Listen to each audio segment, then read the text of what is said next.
Henry अपने office में मौजूद था कि फ़ोन की घंटी बज उठी तो उसने हाथ बढ़ाकर रिसीवर उठा लिया।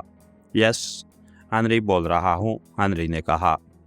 राजर बोल रहा हूँ बॉस, दूसरी तरफ से एक मर्दाना आवाज़ सुनाई दी। राजर, तुम कैसे कॉल की है? हेनरी ने चौंक कर और हैरत भरे लहजे में पूछा, क्योंकि राजर हार चुके मुखबर ग्रुप का इंचार्ज था। उसका राब्ता हेनरी से रहता था, लेकिन वो उस वक्त कॉल करता था जब कोई इंतहाई अहम खबर देनी हो, वरना आम हालात में वो स्टैचू को इतला देता था। चीफ, स्टैचू को अगवा कर लिया गया है, दूसरी तरफ से कहा गया। तो हेनरी को एक लम्हे के लिए यूं महसूस हुआ जैसे किसी ने उसके कानों में पिघला हुआ शीशा उतार दिया हो। क्या क्या कह रहे हो? क्या तुम नशे में तो नहीं हो? हेनरी ने यकलख्त फट पड़ने वाले लहजे में कहा। बॉस, मैं दुरुस्त कह रहा हूँ। मुझे अभी अभी इत्ला मिली है तो मैंने पहले इस इत्ला को कन्फर्म किया, फिर आपको कॉल की है। दूसरी तरफ से राजर ने मुअद्दबाना लहजे में जवाब देते हुए कहा। किसने ऐसा किया है और किस तरह किया है?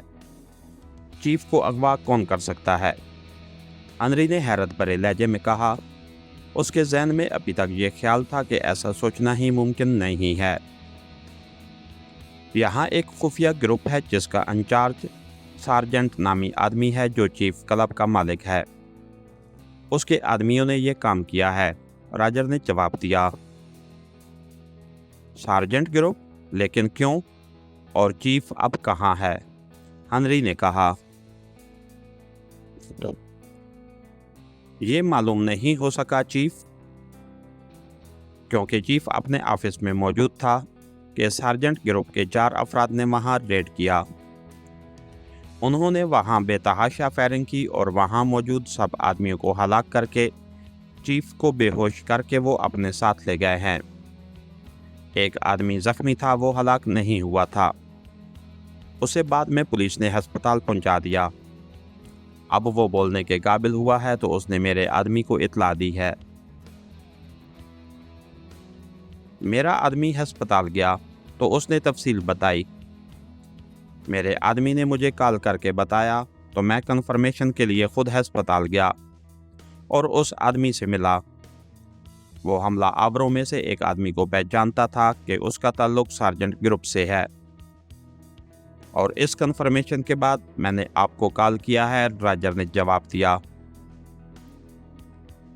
ये मालूम किया है कि चीफ को कहाँ ले जाया गया है? हेनरी ने कहा। मालूम करा रहा हूँ, सार्जेंट अपने क्लब में मौजूद नहीं है और सार्जेंट ग्रुप के किसी आदमी से भी रब्ता नहीं हो रहा। यूं लगता है जैसे यकलख्त सब गायब हो गए हों, राजर ने कहा। वेरी बैड राजर, फौरन चीफ का पता चलाओ और हर कीमत पर उस सार्जेंट और उसके ग्रुप को ट्रेस करो और मुझे बताओ ताकि चीफ को उनके कब्जे से छुड़ाया जा सके। हेनरी ने चीखते हुए कहा। यस बॉस, मैं काम कर रहा हूं और जल्द ही आपको इत्ला दूंगा, राजर ने कहा और उसके साथ ही राब्ता ख़त्म हो गया। राब्ता ख़त्म हुआ तो हेनरी ने रिसीवर रख दिया, लेकिन उसका जहन अभी तक घूम रहा था। उसके तसव्वुर में भी न था कि ऐसा भी हो सकता है। आखिर ये सार्जेंट ग्रुप कौन है और उसने ये काम क्यों किया है और किसके कहने पर किया है?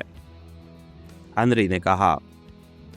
अचानक उसके जहन में एक ख्याल आया कि कहीं ये काम पाकेशिया सीक्रेट सर्विस के कहने पर किया गया हो, लेकिन फिर उसने ये बात जहन से खुद ही झटक दी, क्योंकि पाकेशिया सीक्रेट सर्विस को स्टैचू के बारे में किसी तरह भी कोई इत्ला न मिल सकती थी। जो एक्शन ग्रुप वहां मिशन के लिए गया था वो भी स्टैचू को मार्क के नाम से ही जानता था। लेकिन फिर अचानक उसे एक और ख्याल आया और वो एक बार फिर चौंक पड़ा, क्योंकि उसे अचानक ख्याल आया था कि एक्शन ग्रुप का चीफ हैरिस स्टैचू के बारे में जानता था।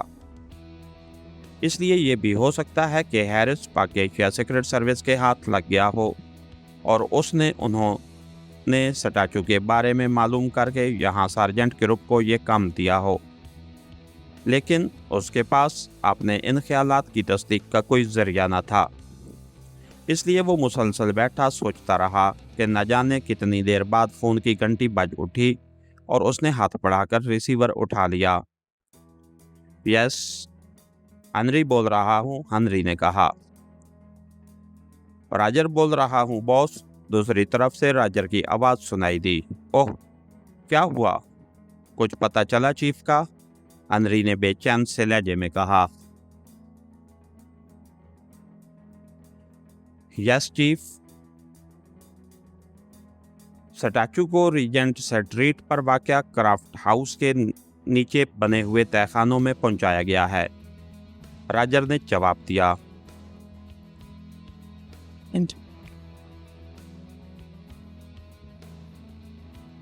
कैसे मालूम हुआ है?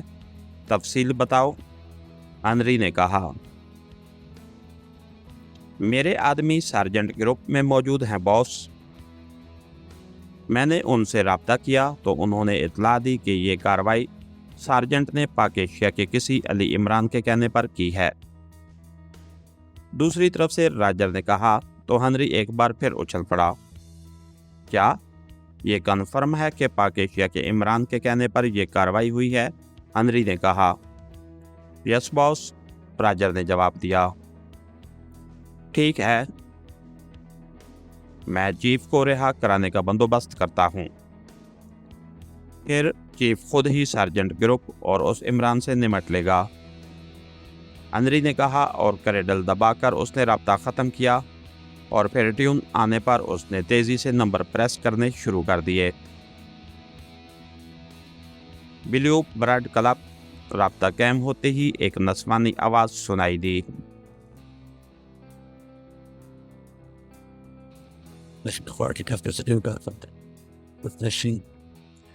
कल्ले से बात कराओ, मैं हेनरी बोल रहा हूँ, हेनरी ने तेज लहजे में कहा।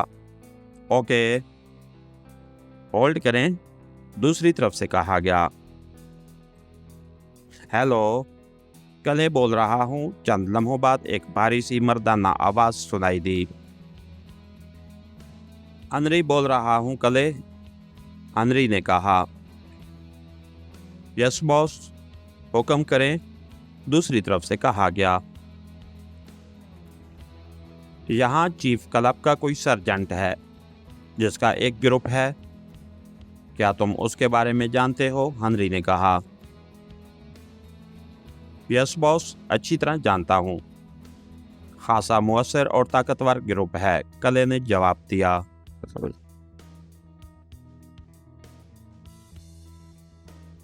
अच्छा, उस सर्जेंट ग्रुप ने चीफ स्टैचू को उनके ऑफिस से अगवा कराया है और मुखबर ग्रुप ने इतला दी है कि चीफ स्टैचू इस वक्त रीजेंट स्ट्रीट के क्राफ्ट हाउस में मौजूद हैं। तुम फौरन वहां रेड करो और सबको खत्म करके चीफ को वहां से निकाल लाओ, हेनरी ने कहा। ओह ओह, चीफ को अगवा किया गया है? वेरी बैड, मैं अभी इंतज़ाम कराता हूँ, कल्ले ने तेज लहजे में कहा। और सुनो, चीफ को यकीनन वहाँ बेहोश रखा गया होगा, तुम उन्हें उसी हालत में वहाँ से निकाल कर हार्वे हाउस पहुँचा दो ताकि उनकी माकूल हिफाजत की जा सके, हेनरी ने कहा। यस बॉस, मैं अभी कार्रवाई करता हूँ, आप बेफिक्र रहें। अगर चीफ जिंदा हैं तो वो जिंदा ही रहेंगे, कले ने जवाब दिया। मैं खुद हार्वे हाउस पहुँच रहा हूँ, मैं वहाँ तुम्हारा और चीफ का इंतज़ार करूँगा, हेनरी ने कहा और उसके साथ ही वो रिसीवर रखकर उठा और तेज तेज कदम उठाता हुआ बैरूनी दरवाजे की तरफ बढ़ता चला गया। थोड़ी देर बाद उसकी कार तेजी से नाराक की सड़कों पर दौड़ती हुई आगे बढ़ी चली जा रही थी। उसने जानबूझकर हार्वे हाउस का इंतखाब किया था क्योंकि वो खुद स्टैचू को होश में लाकर उसे बताना चाहता था कि डायरेक्टरान की रिपोर्ट दुरुस्त साबित हो रही है। थोड़ी देर बाद वो एक रिहायशी कॉलोनी में दाखिल हुआ और फिर उसकी कार एक कोठी के बंद गेट के सामने जाकर रुक गई। उसने मखसूस अंदाज में 3 बार हारन बजाया तो चंद लम्हों बाद फाटक की छोटी खिड़की खुली और एक नौजवान बाहर आ गया। हार्वे, फाटक खोलो, हेनरी ने कार की खिड़की से सर बाहर निकालते हुए कहा। यस बॉस, आने वाले नौजवान ने कहा और तेजी से वापस अंदर चला गया। चंद लम्हों बाद बड़ा फाटक खुल गया और हेनरी कार अंदर ले गया। हार्वे हाउस हेनरी का मखसूस अड्डा था और हार्वे यहाँ अकेला रहता था। हेनरी खास मकासद के लिए इस अड्डे को इस्तेमाल करता था। उसने कार पोर्च में रोकी और नीचे उतरकर वो हार्वे के इंतजार में रुक गया। नौजवान हार्वे फाटक बंद करके पोर्च की तरफ बढ़ा चला आ रहा था। हार्वे, मैं अंदर जा रहा हूँ। थोड़ी देर बाद कले या उसके आदमी चीफ स्टैचू को लेकर यहाँ आएंगे। तुमने उन्हें अंदर आने देना है और चीफ स्टैचू को उठाकर तुमने अंदर ले आना है और उन आदमियों को वापस भेज देना है। और ये भी सुन लो कि चीफ के आने के बाद तुमने यहाँ का स्पेशल निज़ाम ऑन कर देना है ताकि कोई ग्रुप यहाँ हमला ना कर सके, हेनरी ने कहा। यस बॉस, हार्वे ने कहा तो हेनरी मुड़ा और तेज तेज कदम उठाता हुआ वो इमारत के अंदरूनी हिस्से की तरफ बढ़ गया। थोड़ी देर बाद वो एक ऑफिस के अंदाज में सजे हुए कमरे में पहुंच गया, लेकिन वो मेज़ के पीछे मौजूद कुर्सी पर बैठने की बजाय एक साइड पर पड़े हुए सोफे पर जाकर बैठ गया। अलबत्ता बैठने से पहले उसने अलमारी से एक छोटे साइज की शराब की बोतल निकाली और उसका ढक्कन खोलकर उसने उसे मुंह से लगा लिया। फिर तकरीबन 1 घंटे की शदीद इंतजार के बाद उसके कानों में दूर से हारन की आवाज़ सुनाई दी तो वो चौंक पड़ा। और फिर थोड़ी देर बाद ऑफिस का दरवाज़ा खुला और हार्वे चीफ स्टैचू को कंधे पर उठाए अंदर दाखिल हुआ। यहाँ सोफे पर लिटा दो, हेनरी ने कहा तो हार्वे ने स्टैचू को, जो लंबे कद और भारी जिस्म का आदमी था, सोफे पर लिटा दिया। हार्वे हाँफ रहा था। कले खुद आया था या उसके आदमी थे? हेनरी ने पूछा। वो खुद आया था बॉस और बाहर मौजूद है। उसका कहना है कि पूछ लिया जाए कि उसके लिए कोई और हुक्म तो नहीं है, हार्वे ने जवाब दिया। उसे बुला लाओ, हेनरी ने कहा तो हार्वे सर हिलाता हुआ वापस चला गया। थोड़ी देर बाद दरवाज़ा खुला और एक गेंडे जैसे जिस्म का मालिक कले अंदर दाखिल हुआ। उसने हेनरी को सलाम किया। इधर बैठो कले और मुझे बताओ कि क्या हुआ। चीफ कहाँ था और किस पोजीशन में था? हेनरी ने कहा। बॉस, मैंने अपने ग्रुप के साथ वहाँ रेड किया। हमने पहले बेहोश कर देने वाली गैस अंदर फायर की और फिर हम अंदर दाखिल हो गए। वहाँ ज़बरदस्त साइंसी हिफाजती निज़ाम भी था, लेकिन उसे ऑन नहीं किया गया था और सार्जेंट और उसके 10 अफराद भी वहाँ मौजूद थे। हमने सार्जेंट का भी खात्मा कर दिया और उसके आदमियों का भी। चीफ को नीचे एक तहखाने में रखा गया था। हमने बहरहाल उस तहखाने को तलाश कर दिया और फिर चीफ को लेकर हम बाहर आए और उसके साथ ही हमने मिसाइल फायरिंग करके उस पूरे अड्डे को ही उड़ा दिया। फिर मेरा ग्रुप तो वापस चला गया, जबकि मैं चीफ को लेकर यहाँ आ गया हूँ, कले ने तफसील बताते हुए कहा। सार्जेंट का ग्रुप तुम्हारे खिलाफ तो कोई कार्रवाई नहीं करेगा, हेनरी ने कहा। असल आदमी वही सार्जेंट था, इसलिए मैंने उसे हलाक कर दिया है। बाकी उसके ग्रुप में कोई ऐसा आदमी नहीं है जो हमारे मुकाबिल आ सके, और वैसे भी उन्हें मालूम ही नहीं हो सकेगा कि ये कार्रवाई किसने की है, कले ने जवाब देते हुए कहा। ठीक है, अब तुम जाओ, हेनरी ने कहा तो कले उठा। उसने सलाम किया और मुड़कर वापस चला गया। हेनरी ने उठकर अलमारी में से एक लंबी गर्दन वाली बोतल उठाई और उसका ढक्कन खोलकर उसने बोतल का दहाना सोफे पर बेहोश पड़े हुए स्टैचू की नाक से लगा दिया। चंद लम्हों बाद उसने बोतल को हटाया और उसका ढक्कन बंद करके उसने बोतल को वापस अलमारी में रख दिया।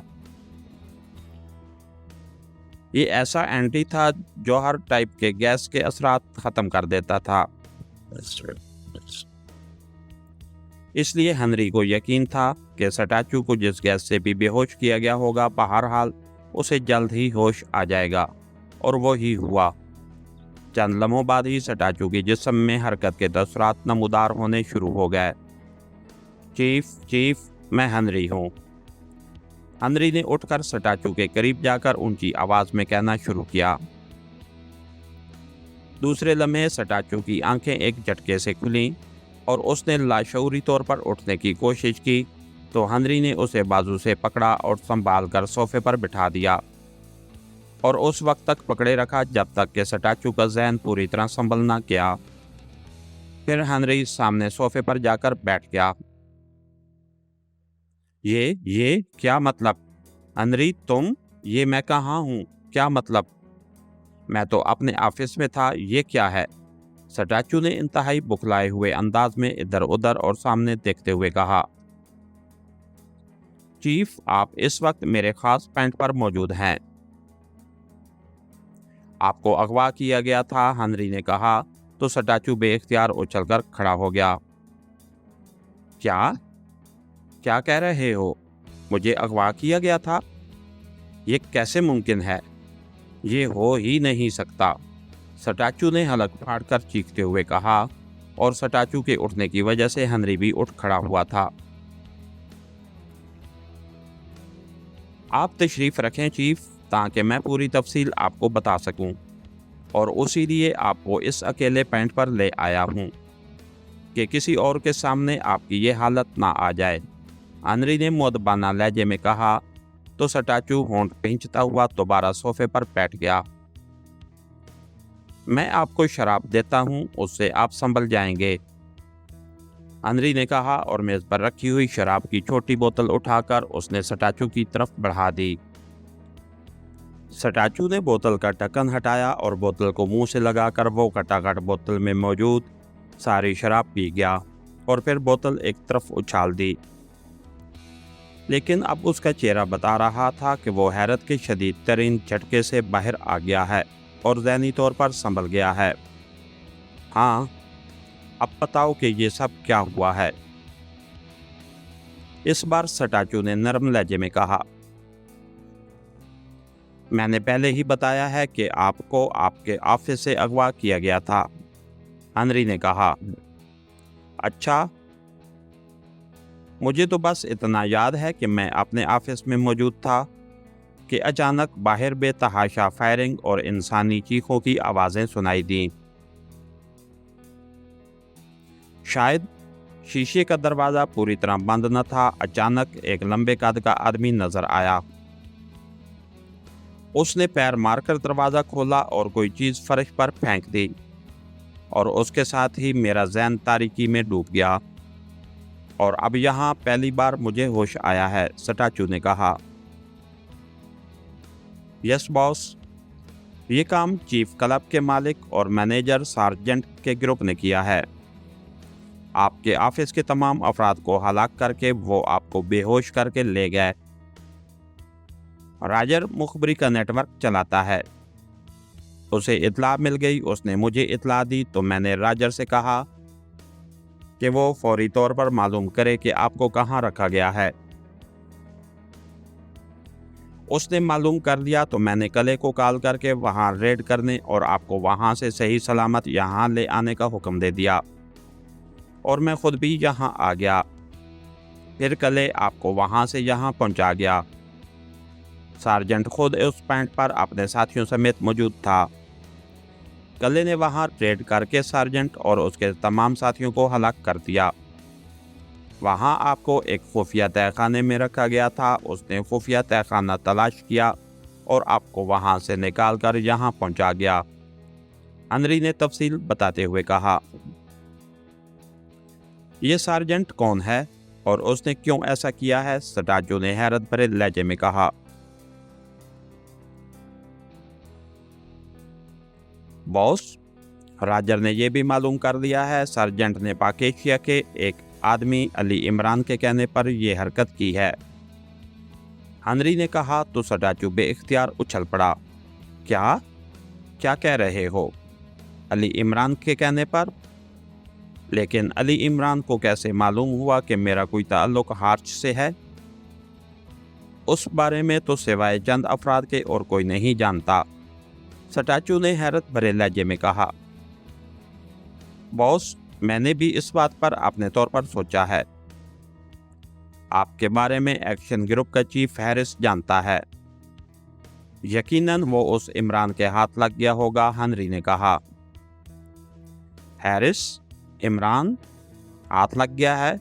ओह ओह नहीं, ये कैसे हो सकता है? कहाँ है स्पेशल ट्रांसमीटर? ले आओ, मैं अभी बात करता हूँ। हैरिस से अभी बात करता हूँ, सटाचू ने चीखते हुए लहजे में कहा। तो हेनरी उठा और उसने अलमारी खोलकर उसमें से एक स्पेशल जदीद तरीन ट्रांसमीटर निकालकर अलमारी बंद की और ट्रांसमीटर उसने सटाचू के सामने रखी हुई मेज पर रख दिया और फिर खुद वापस अपने सोफे पर बैठ गया। सटाचू ने ट्रांसमीटर पर एक फ्रीक्वेंसी एडजस्ट की और फिर बटन ऑन करके उसने बार बार कॉल देना शुरू कर दी, लेकिन दूसरी तरफ से कॉल अटेंड ही ना की जा रही थी। Very bad. ये कैसे हो सकता है कि हैरिस कॉल ही अटेंड ना करे? उसकी मुझसे बात हुई थी। उसने बताया था कि वो राशन की कोठी में अपने साथियों समेत मौजूद है और उसे मिशन की तकमील के लिए सिर्फ रिपोर्ट का इंतज़ार है, लेकिन अब वो कॉल ही अटेंड नहीं कर रहा। इसका क्या मतलब हुआ? सटाचू ने बड़बड़ाते हुए अंदाज में कहा, लेकिन हेनरी खामोश बैठा रहा। टेलीफोन लाओ, चंद लम्हों बाद सटाचू ने कहा। तो हेनरी ने उठकर साइड पर रखा हुआ फोन पीस उठाकर सटाचू के सामने रख दिया।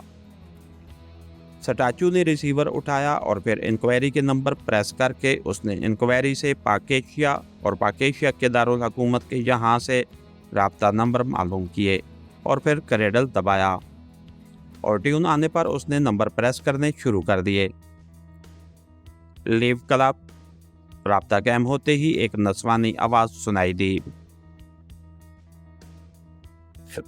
मैं नाराग से मार्क बोल रहा हूँ, राशन से बात कराओ, सटाचू ने बड़े तहकमाना लहजे में कहा।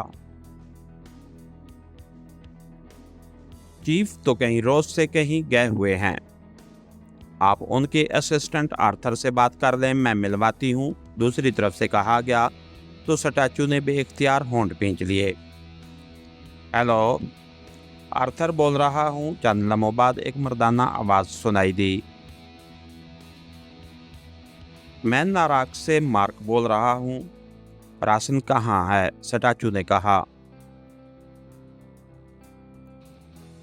ओह जनाब,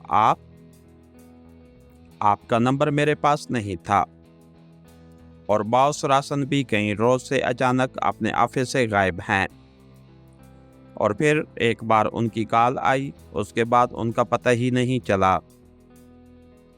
हम उन्हें तलाश कर रहे हैं। उसके अलावा जनाब, मैं आपको इतला देना चाहता था कि बॉस ने आपके ग्रुप को जो कोठी दी थी, उस कोठी में पुलिस को उनकी लाशें पड़ी हुई मिली हैं। अलबत्ता एक आदमी की लाश नहीं मिली और ना ही वो आदमी खुद मिला है। मैंने अपने तौर पर जो इंक्वायरी कराई है उससे पता चला है कि पाकेशिया सीक्रेट सर्विस के लिए काम करने वाले एक आदमी अली इमरान को इस कोठी से निकलते हुए देखा गया है और जनाब, ये इमरान इंतहाई खतरनाक आदमी है और पाकेशिया सीक्रेट सर्विस के लिए काम करता है। क्योंकि ये कोठी बॉस की है, इसलिए पुलिस ने हमसे रब्ता किया। मैंने उन्हें बताया कि हमने ये कोठी गैर मुल्कियों को किराए पर दी थी, बाकी हम किसी को नहीं जानते। दूसरी तरफ से कहा गया तो सटाचू की हालत देखने वाली हो गई। कितनी लाशें मिली हैं वहां से? सटाचू ने होंठ चबाते हुए कहा। जनाब, एक हमारे आदमी की लाश है और 9 लाशें आपके आदमियों की हैं, जबकि आपका ग्रुप जब इस कोठी में पहुंचा था तो अपने आदमी को कॉल करके मैंने रिपोर्ट ली थी। उसने मुझे बताया था कि ग्रुप 10 आदमियों पर मुश्तमिल है, आर्थर ने तफसील बताते हुए कहा। ओके, राशन अगर आ जाए या मिल जाए तो उसे कहना कि वो नाराक में मुझसे बात करे, स्टैचू ने कहा, और उसके साथ ही उसने रिसीवर क्रेडल पर इस तरह पटक दिया जैसे सारा कसूर इस रिसीवर का ही हो। मेरा आइडिया दुरुस्त साबित हुआ है जनाब। इमरान ने एक्शन ग्रुप को हलाक कर दिया और हैरिस को बेहोश करके अपने साथ ले गया होगा। वहां उसने हैरिस से आपके बारे में सब कुछ मालूम करके यहाँ सार्जेंट को इस काम पर मामूर किया होगा, और ये भी हो सकता है कि वो अब खुद यहाँ आए, क्योंकि उसे यकीनन ये इत्तला मिल गई होगी कि सार्जेंट और उसके साथी हलाक कर दिए गए हैं और आपको छुड़वा लिया गया है। हेनरी ने कहा तो स्टैचू ने बेख्तियार एक तवील सांस लिया। मुझसे वाकई हमाकत हो गई कि मैंने पाक एशिया सीक्रेट सर्विस को अहमियत नहीं दी। डायरेक्टरॉन की रिपोर्ट दुरुस्त थी, हमें उस मिशन में हाथ नहीं डालना चाहिए था। अब देखो, एक ही झटके में हमारा एक्शन ग्रुप हलाक कर दिया गया, और अगर राजर मुखबरी ना करता और तुम मुझे वहां से ना निकालते तो यकीनन मुझे पाक एशिया भिजवा दिया जाता, या वो खुद आकर मुझ पर तशद्दुद करके मुझसे सब हेडक्वार्टर के बारे में तमाम तफसीलात मालूम करने की कोशिश करते। स्टैचू ने लंबे लंबे सांस लेते हुए कहा। जनाब, अब ये हार्च की साख का सवाल बन गया है, इसलिए अब हर सूरत में इस सीक्रेट सर्विस का खात्मा होना चाहिए। वैसे आप काफिरिस्तान से रब्ता करके उन्हें कह दें कि उनका ये मिशन फौरी तौर पर मुकम्मल नहीं हो सकता, क्योंकि हार्च अभी इंतहाई अहम कामों में मसरूफ़ है। जब पाक एशिया सीक्रेट सर्विस का खात्मा हो जाएगा तो फिर इस मिशन को आसानी से मुकम्मल कर लिया जाएगा। हेनरी ने तजवीज़ पेश करते हुए कहा तो स्टैचू ने इस अंदाज में सर हिला दिया जैसे वो हेनरी की बात से 100% मुत्तफिक हो। उसने रिसीवर उठाया और एक बार फिर इंक्वायरी से काफिरिस्तान और काफिरिस्तान के दारुल हुकूमत का यहाँ से राब्ता नंबर्स मालूम करके उसने क्रेडल दबा दिया, और फिर ट्यून आने पर उसने तेज़ी से नंबर प्रेस करने शुरू कर दिए। Yes star club. राब्ता कैम होते ही एक निस्वानी आवाज़ सुनाई दी। मैं नाराक से मार्क बोल रहा हूँ, कर्नल रणधीर सिंह से मेरी बात कराएं, स्टैचू ने कहा। सॉरी जनाब, कल रात कर्नल रणधीर सिंह को उनके ऑफिस समेत मिसाइलों से उड़ा दिया गया है। कर्नल साहब और उसके ऑफिस में मौजूद 28 अफराद हलाक हो गए हैं, दूसरी तरफ से कहा गया, और उसके साथ ही राब्ता ख़त्म हो गया तो स्टैचू का चेहरा देखने वाला हो गया था। ये ओह, ये क्या मतलब? ये वहाँ क्या हुआ है? स्टैचू ने रिसीवर रखते हुए ऐसे लहजे में कहा जैसे उससे कानों सुनी बात पर यकीन न आ रहा हो।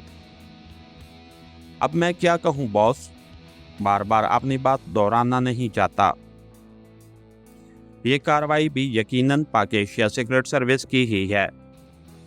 उन्होंने काफिरिस्तान की उस स्पेशल सर्विसेज का खात्मा कर दिया जिसने तरलाम डैम की तबाही के लिए आर्च से मुआहदा किया था। उन्होंने दोनों तरफ काम किया है और उससे उनकी कारकर्दगी का इल्म होता है, हेनरी ने कहा। ओह, वेरी बैड। फिर तो ये वाकई अफरियत है हेनरी। क्या तुम्हें मालूम है कि सब हेडक्वार्टर कहाँ है? स्टैचू ने बात करते करते इस तरह चौंक कर कहा जैसे अचानक उसे ख्याल आ गया हो। नहीं जनाब, सिवाय आपके और किसी को भी मालूम नहीं है। मुझे कैसे मालूम हो सकता है, और वैसे भी मेरा बराह रास्त राब्ता आपसे है। सब हेडक्वार्टर से तो नहीं है, हेनरी ने जवाब देते हुए कहा। बस वैसे ही पूछ लिया था। बहरहाल ये वाकई इंतहाई खतरनाक तंजीम है। और यकीनन अब वो सब हेडक्वार्टर के खिलाफ काम करने यहाँ नाराक पहुंचेगी। उसके मुकाबिल किसे लाया जाए जो उनका वाकई खात्मा कर सके, स्टैचू ने कहा। जनाब, मेरा मशवरा है कि आप मेन हेडक्वार्टर को तमाम तफसीलात बता दें, क्योंकि मेन हेडक्वार्टर के अपने ज़राए भी होते हैं। इसलिए अगर उन्हें आपकी तरफ से रिपोर्ट न मिली और दूसरे ज़राए से रिपोर्ट मिल गई तो मामलात ख़राब भी हो सकते हैं। फिर मेन हेडक्वार्टर खुद ही सब कुछ संभाल लेगा। उसके लिए ये सर्विस बड़ी मामूली हैसियत रखती है। एक्रेमिया की ब्लैक एजेंसी और रेड एजेंसी भी आज तक मेन हेडक्वार्टर का मुकाबला नहीं कर सकी, तो ये सर्विस क्या कर लेगी, हेनरी ने कहा। तुम्हारी बात ठीक है, तुम मेरे साथ चलो और मुझे मेरी रिहाइशगाह पर छोड़ आओ, बाकी बातें मैं खुद कर लूँगा, स्टैचू ने कहा। और उसके साथ ही वो उठ खड़ा हुआ तो हेनरी भी उठकर खड़ा हो गया और फिर वो दोनों तेज़ तेज़ कदम बढ़ाते हुए बैरूनी दरवाजे की तरफ बढ़ गए। इसके साथ ही हमारी आज के एपिसोड का इख्तिताम हुआ। कहानीगर चैनल को लाइक कीजिए, सब्सक्राइब कीजिए और बेल आइकन को प्रेस कर दीजिए ताकि हर आने वाली नई वीडियो आप तक बर वक्त पहुँच सके। शुक्रिया।